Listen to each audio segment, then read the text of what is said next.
अऊज़ुबिल्लाहि मिनश्शैतानिर्रजीम बिस्मिल्लाहिर्रहमानिर्रहीम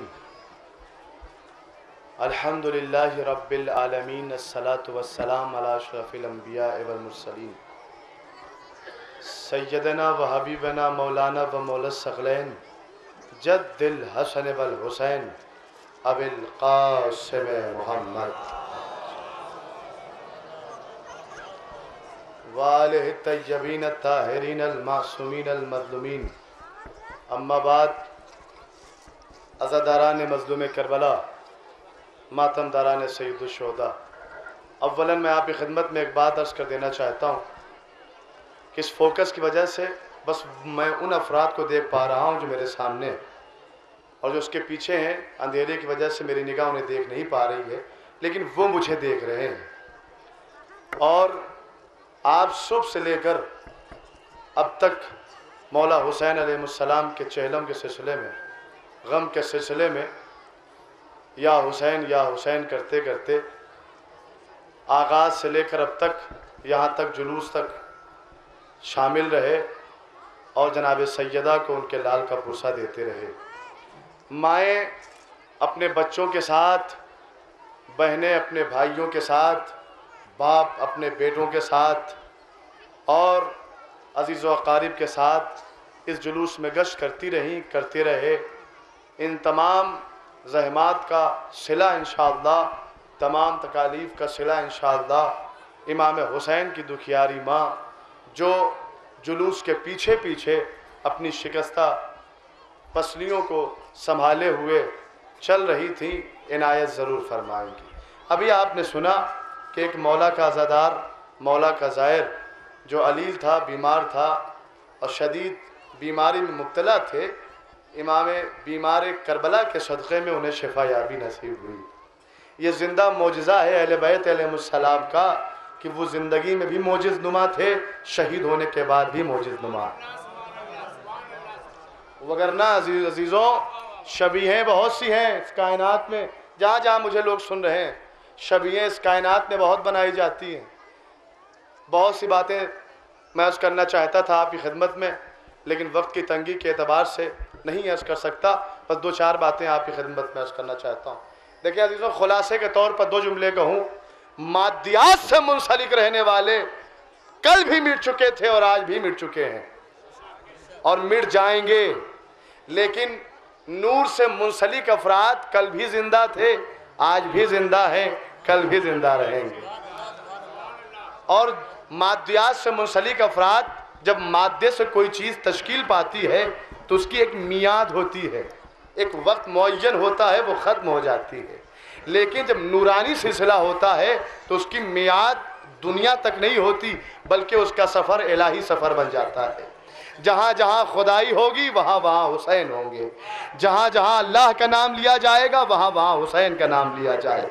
और ये कहने में गुरेज नहीं होना चाहिए, नहीं करना चाहिए कि जहाँ आज अल्लाह का नाम नहीं लिया जा रहा है वहाँ हुसैन का नाम लिया जा रहा है।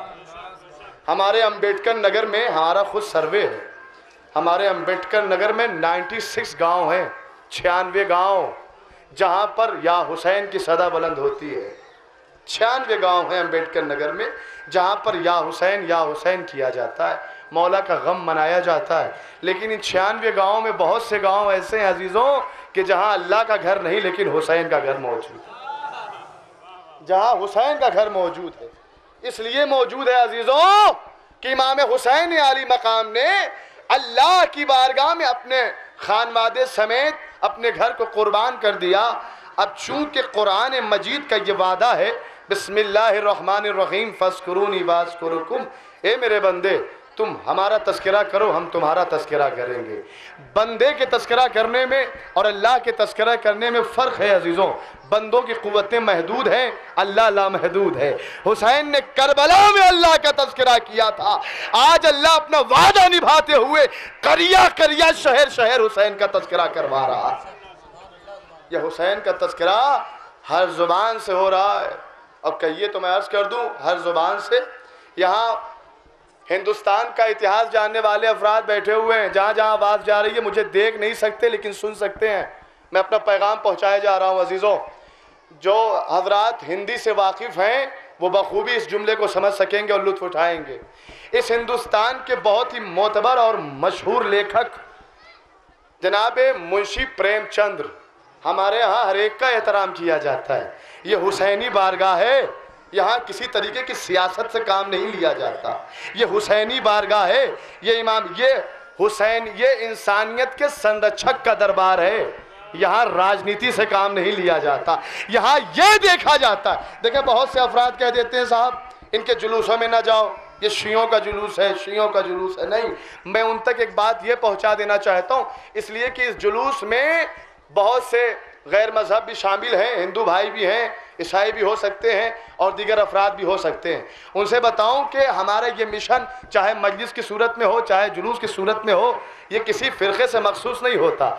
देखिए, रास्ते बनाए जाते हैं मुसाफिरों के लिए, किसी मज़हब फ़िरक़े के लिए नहीं। हॉस्पिटल बनाया जाता है मरीज़ों के लिए, किसी मसलक धर्म वालों के लिए नहीं। स्कूल बनाया जाता है स्टूडेंट्स, विद्यार्थियों के लिए, किसी मसलक फ़िरक़े के लिए नहीं। इसीलिए और इसी तरीके से हुसैन का जुलूस और हुसैन की मजलिस बर्पा की जाती है इंसानों के लिए। यहाँ इंसान बनाए जाते हैं, यहाँ पर फ़िरक़ा नहीं सिखाया जाता, यहाँ पर तफरक़ाबाजी नहीं सिखाई जाती, यहाँ पर इंसानियत सिखाई जाती है। अब अगर आप इजाज़त दें तो मैं वो जुमला कहूँ, जो हिंदी से वाकिफ़ हैं, जो भारत का इतिहास जानते हैं, जो हिंदी बुक्स का मुतालिया स्टडी करते रहते हैं, उनसे वो भरपूर लुत्फ़ उठाएंगे। देखिए, मुंशी प्रेमचंद्र ने एक किताब लिखी जिसका नाम है करबला। मैं जितनी किताबें उर्दू में पढ़ता हूँ, अरबी में पढ़ता हूँ, फ़ारसी में पढ़ता हूँ, उससे कहीं ज़्यादा हिंदी में पढ़ता हूँ, इसलिए कि हम हिंदुस्तान के वासी हैं और हिंदी हमारी राष्ट्रभाषा है। हम अपनी ज़ुबान को न भूलकर इस बात का सबूत देते हैं कि हम राष्ट्रवादी हैं। हम राष्ट्रवादी हैं, वो और होंगे जो देशद्रोही हैं। हम हुसैन के मानने वाले हैं। हमारा आका इंसानियत का संरक्षक है, इंसानियत का पालनहार था। तवज्जो, मुंशी प्रेमचंद्र कहते हैं, अजीज़ों सुने सब अजीज़ों, मुंशी प्रेमचंद्र कहते हैं कि ये भारत का दुर्भाग्य है। हाय हाय हाय हाय, कुछ अर्ज करने जा रहा हूं मैं अजीज़ों। कहते हैं ये भारत का दुर्भाग्य है कि इस्लाम हिंदुस्तान में आक्रमणकारियों के जरिए पहुंचा।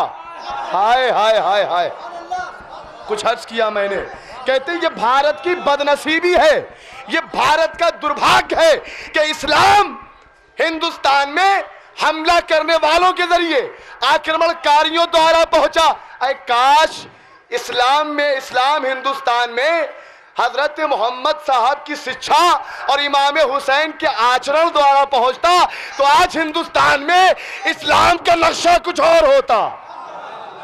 हाय हाय हाय, जिंदाबाद जिंदाबाद, सुभान अल्लाह, मुर्दाबाद, या अली। भाई मिल के जवाब दीजिए, या अली।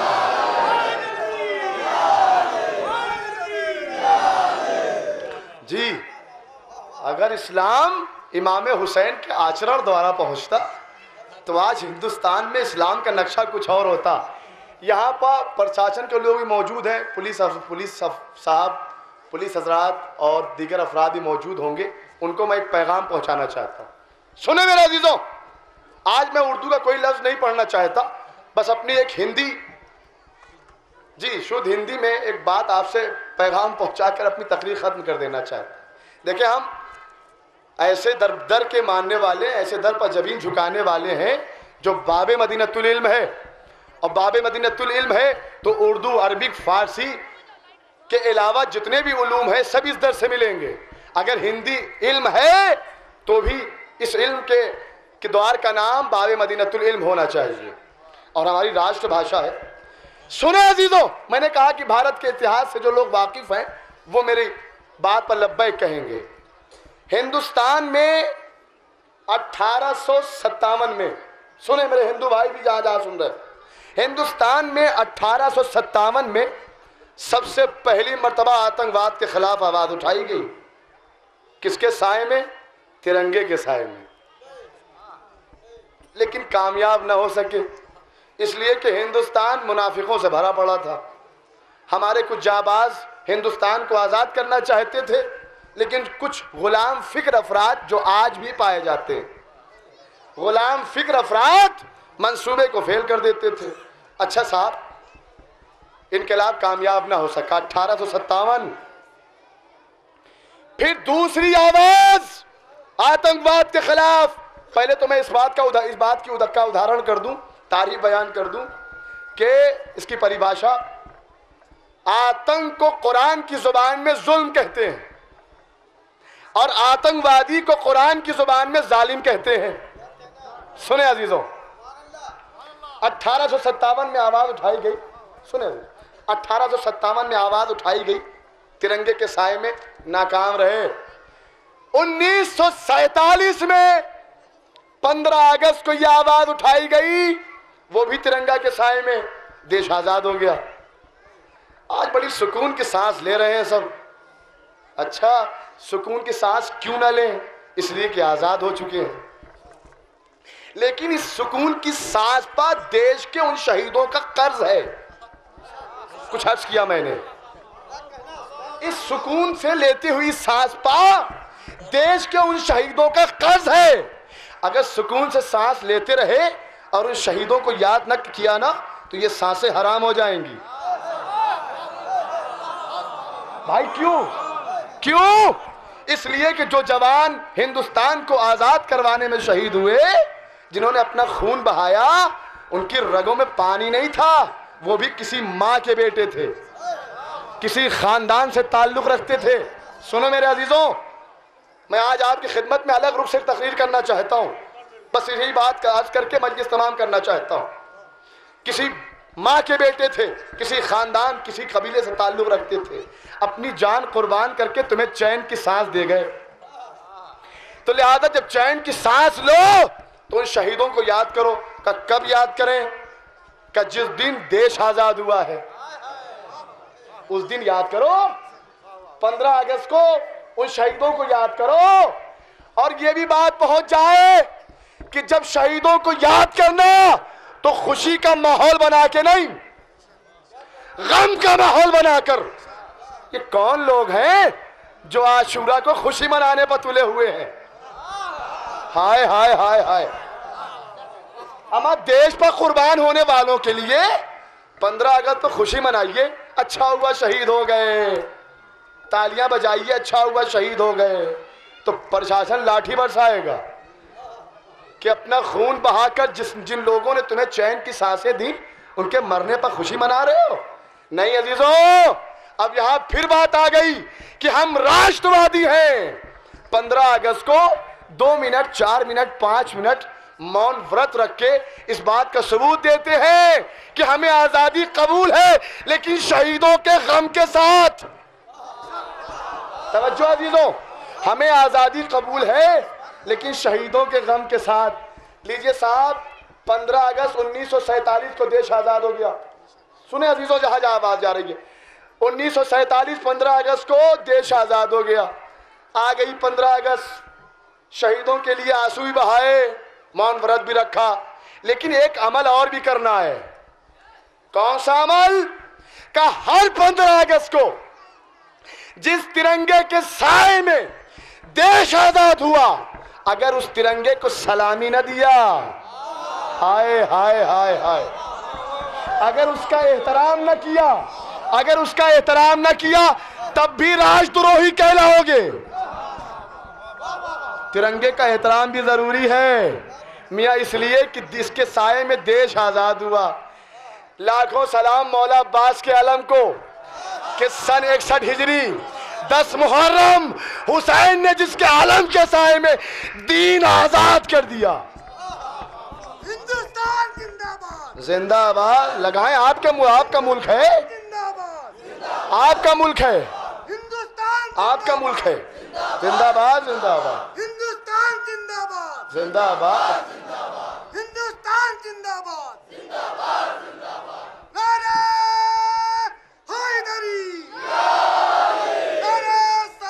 अल्लाहुम्मा सल्ली अला। ये मैं अपने कौम की नुमाइंदगी कर रहा हूँ। आपकी इजाज़त से हमारा धर्म, हमारा इस्लाम हमें ये इजाज़त देता है कि अपने मुल्क से मोहब्बत का नाम इस्लाम है। जी जी जी जी, कुछ अर्ज किया मैंने। अपने मुल्क से मोहब्बत का नाम इस्लाम है, और यही इंसानियत के संरक्षक इमाम हुसैन सबक दे गए इंसानों को कि जहाँ इंसान होंगे वहाँ पर अमन व अमान होगा, जहाँ पर हैवान सिफत होंगे वहाँ कत्ल गारत होगा। आज उठाकर देखिए बगदाद की तारीख, कत्ल गारत मची हुई है, वहाँ इंसान नहीं, वहाँ हैवान रहते हैं। जहाँ हुसैनी है वहाँ अमन व अमान है।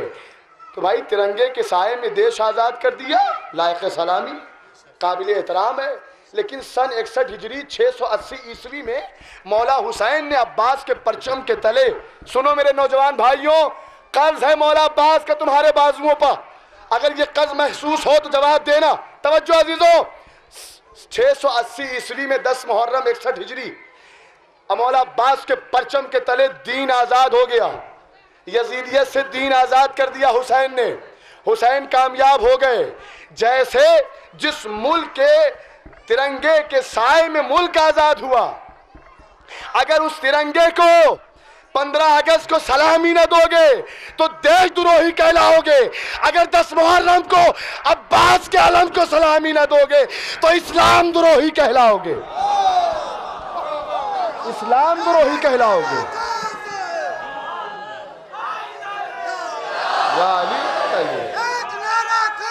इस्लाम द्रोही कहलाओगे।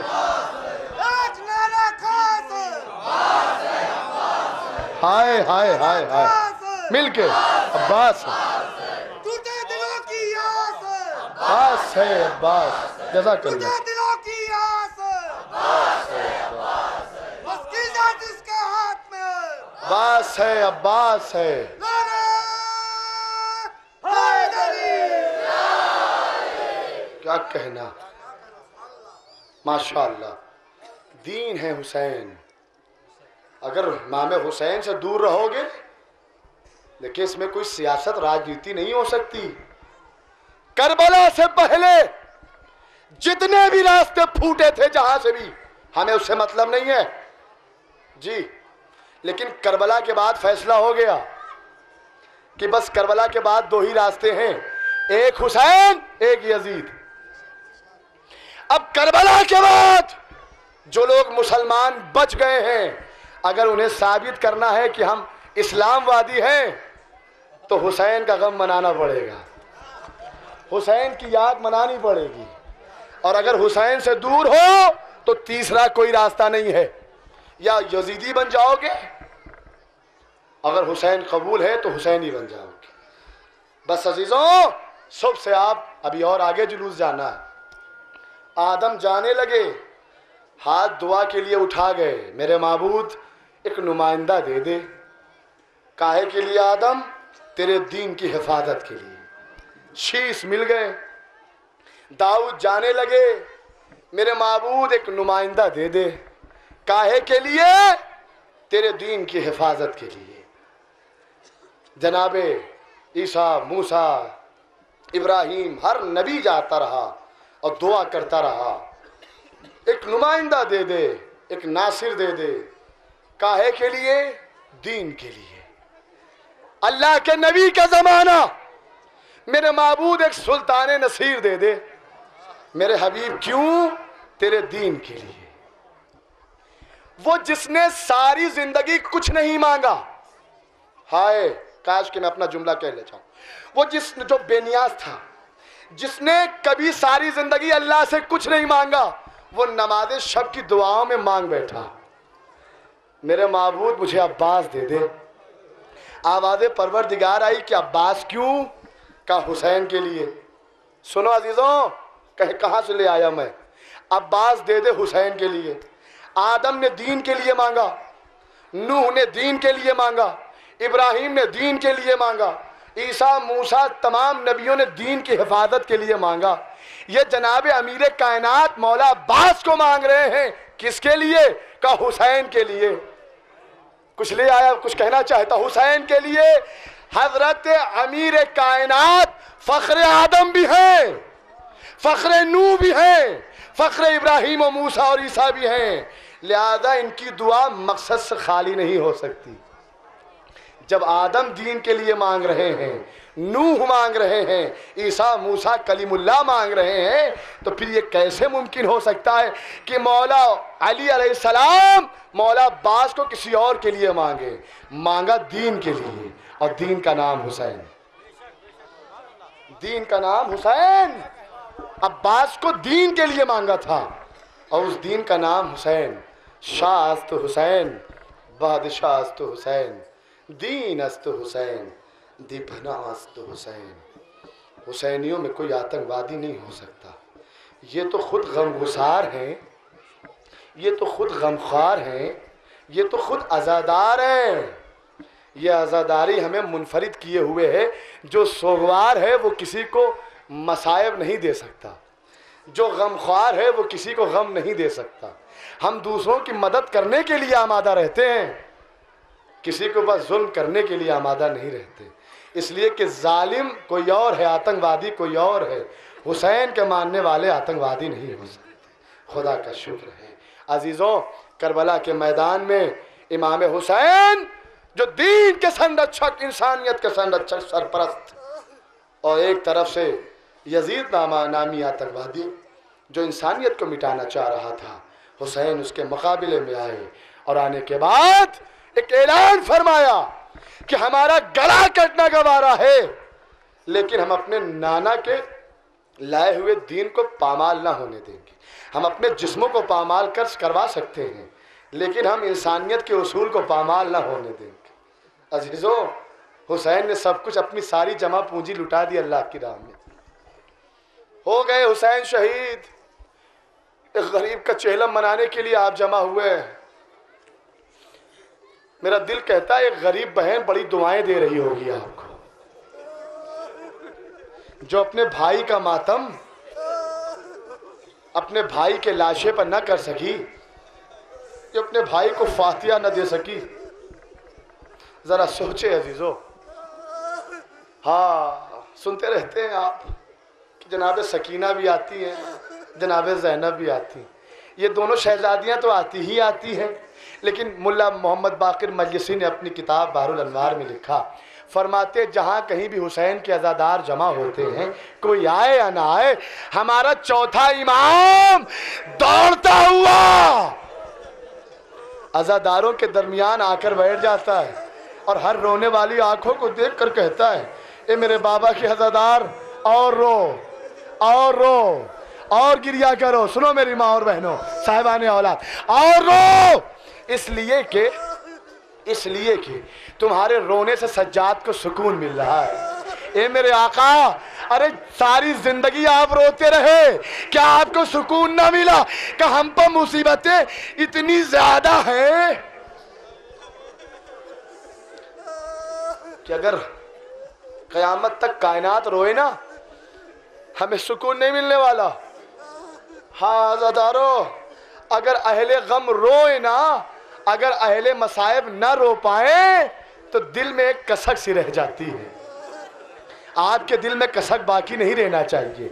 यहाँ पर ये सोच कर रोइए, हाथों को जोड़कर, मेरे आका अब तो अय्यामे अज़ा जा रहे हैं, अगर हमसे कोई खता हो गई है मौला तो हमें माफ़ फरमाइए, और अगर हयात ने वफा की तो अगले साल हम फिर चहलम मनाएंगे, फिर गिरिया करेंगे, फिर मातम करेंगे।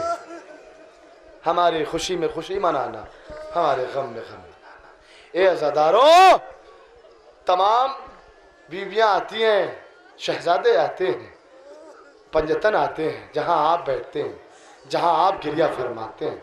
एक 4 साला बच्ची है, रोने वालों को देखकर अपनी फूफी अम्मा से शाना हिलाकर पूछती है, फूफी अम्मा ये रोने वाले कौन हैं? ज़ैनब तड़प जाती, मेरे लाल ये तेरे बाबा के मातमदार हैं, तेरे बाबा के अज़ादार हैं। सकीना तड़प कर कहती, फूफी अम्मा अगर ये बाबा के अज़ादार करबला में होते, फूफी अम्मा मेरा बाबा कभी प्यासा शहीद ना होता। अल्लाहु अकबर। जनाब सकीना फरमाती हैं, इतना एतमाद है आप पर कि अगर ये रोने वाले करबला में होते तो मेरा बाबा 12 ज़रबों में शहीद ना किया जाता। 12 ज़रबों में शहीद हुए हुसैन। हमीद इब्ने मुस्लिम कहता है कि पहली ज़रब लगी तो कहा बिस्मिल्लाह व बिल्लाह, दूसरी ज़रब लगी कुंद खंजर पड़ रहा है, दूसरी ज़रब लगी तो अपने नाना को आवाज़ दी, तीसरी ज़रब लगी अपने बाबा को आवाज़ दी, अरे अजीज़ों चौथी ज़रब लगी तो अपने भैया हसन को आवाज़ दी, पाँचवीं में अपनी अम्मा को आवाज़ दी, पाँचवीं ज़रब से लेकर 12 ज़रबों तक बस हुसैन की ज़ुबान से एक आवाज़ निकलती रही, अब्बास, ए अब्बास। अल्लाहु अकबर। अपने भाई अब्बास को बुलाते रहे हुसैन, क्यों बुलाते रहे अजीज़ों? सुनो सुनो मेरे अजीज़ों, मौला के चाहने वालों, 1 साल की मुसलसल कैद काटने के बाद, उससे पहले हर रोज़ जनाब सकीना पूछा करती थी, बस 2 से 3 मिनट मसाइब तमाम है, हर रोज़ अपने भैया से पूछती थी, भैया बताओ हम वतन कब जाएंगे? अभी तो आप मातम करके रो के अपने वतन वापस चले जाओगे, लेकिन सकीना अपने वतन ना जा सकी।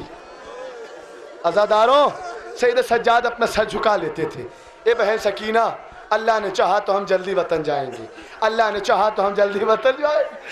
बड़ा मशहूर मारूफ वाक़या है, कुछ बच्चे जिंदान के दरे जिंदान पर खेलते हुए आए और आकर खड़े हो गए।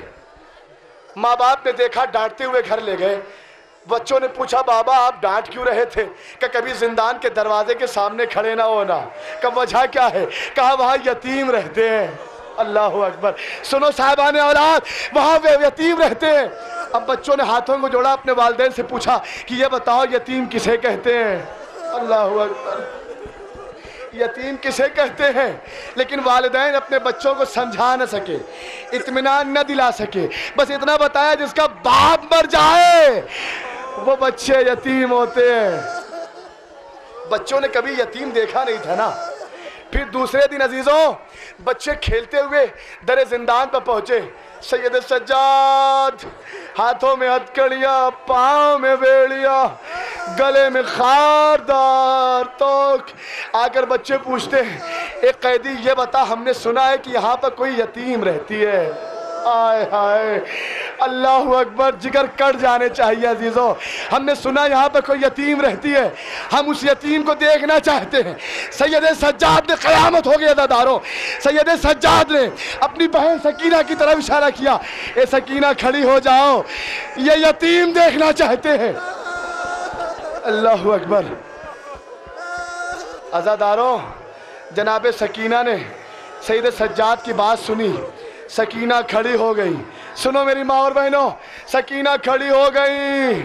जब जनाब सकीना खड़ी हुई तो बच्चों ने अजब हालत देखी कि दामन जला हुआ,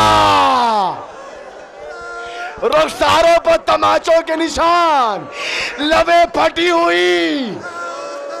अल्लाहु अकबर। अरे रुखसार, कानों से खून बह रहा था। बच्चे बर्दाश्त न कर सके, बच्चे बेहोश होकर गिर गए। बच्चों के वालिदैन ने जब देखा कि आने में देर हो गई, गए, देखा जिंदान के सामने बच्चे बेहोश खड़े हुए, पड़े हुए। बच्चों को उठा कर लाए, पानी से छुटकारा, छींटे मारी, बच्चे होश में आ गए। अब बच्चों से पूछा, ये बताओ कि तुम बेहोश क्यों हुए थे? बच्चों ने रो कर कहा, बाबा हमने जिंदान में यतीम देखा है, हमने जिंदान में यतीम देखा था, हमने जिंदान में यतीम देखा था, इसलिए हम बेहोश हो गए। अज़ादारों, अरे उम्मत मुसलमान ने हुसैन की लख्ते जिगर की हालत कैसी बना दी कि देखने वाले बेहोश हो गए। अच्छा, वालिदैन ने कहा कुछ खाना खा लो। कहा नहीं, हम खाना नहीं खाएंगे। का वजह क्या है? कि जब तक उस यतीमा को पानी और खाना न पहुंच जाए, हम न पानी पिएंगे न खाना खाएंगे। वालिदैन ने समझाया, रात बहुत हो चुकी है, हम कल सुबह चलेंगे। अजीज़ों, सुबह आई, छोटे छोटे कूज़ों में पानी लिया गया, खाना तैयार किया गया। वालिदैन के साथ बच्चे चले। अब दरे जिंदान पाए, दरे जिंदान खोला गया, सैयद सज्जाद की खिदमत में आए। बताओ वो यतीमा कहाँ है? बताओ वो यतीम कहाँ है? सैयद सज्जाद ने कहा, क्यों, क्या बात है? कहा उसके लिए पानी लाए हैं। हम उसके लिए खाना लाए हैं। सैयद सज्जाद ने सरो सीना पीटा और फरमाते हैं बच्चों तुमने बहुत देर कर दी। वो देखो मेरी बहन सकीना दुनिया से गुजर गई, दुनिया से गुजर गई सकीना, मरते दम तक पानी न मिला, गुजर गई सकीना। बस आखिरी रवायत, रो चुके आप, तड़प चुके आप, गिरिया फरमा चुके आप, बस आखिरी रवायत मजलिस तमाम है। सकीना को जिंदान के कोने में दफन कर दिया गया। 1 साल की मुसलसल कैद काटने के बाद जब अहले हरम रिहा हुए हैं नाज़ादारों, लूटे हुए असबाब आए, मुझे सब नहीं पढ़ना, सर आए, तबरुकात आए, मेरी माँ और बहनें भी सुन रही हैं अज़ादार, जब भी शाम ज़ियारत नसीब होना तो 2 तोहफे जरूर ले जाना, एक शहजादी की चादर और एक कानों के बुंदे। उस छोटी सी शहजादी को पर्दे का बड़ा ख्याल था और हमेशा गिला फरमाती थी, ए बाबा जो गोशवारे आपने पिन्हाए थे बड़ी बेदर्दी से खींच लिए गए, उतारे नहीं गए, लबें फाड़ कट गई, लबें फट चुकी थी, इस तरीके से खींचा गया था, तो बुंदे जरूर ले जाना और एक छोटी सी रिदा ले जाना अज़ादारों। अब जब तबरुकात आने लगे तो एक छोटी सी रिदा आई और 2 गोशवारे आए, लेने वाला आगे न बढ़ा। सैयद सज्जाद अपनी बहन की उन दोनों बालियों को उठाते हैं और छोटी सी चादर को उठाया। अजीजों दरे जिंदान के कोने में पहुंचे। हाँ, सकीना की लहद पा बतौरे कफन, अल्लाह अकबर, बतौरे कफन चादर ओढ़ा दी, गोशवारे भी रख दिए। लो अब ये आमादा हो गए चलने के लिए। सारी बीवियां कब्र सकीना से विदा हो गई। आखिरी जुमला और मसाइब तमाम है। हुसैन की उस दुखियारी का मातम करो जो अपने वतन न जा सकी, जो अपने अजीज़ व अकारिब से छूट गई, एक कैद जिंदान में रख दिया। जब सारी बीवियां रुखसत हो गई अज़ादारों, मुझे नहीं मालूम आप ये जुमला कैसे सुनेंगे, लेकिन इतना ज़रूर मालूम है कि जिनके पास 4 साल की बच्ची है ना, वो अपने आंसुओं को रोक नहीं सकते। सैयद सज्जाद तमाम बीवियों के रुखसत होने के बाद कब्र सकीना पे आए, सर उठा के नहीं, सर झुका के आए। ऐसा लगता था कि सैयद सज्जाद सकीना से शर्मिंदा है, सर झुका के आए। ए मेरी गरीब बहन, ए सकीना बहन, रिहाई मिल चुकी है, क्या वतन न चलोगी, क्या वतन न चलोगी? कोई आवाज नहीं आई।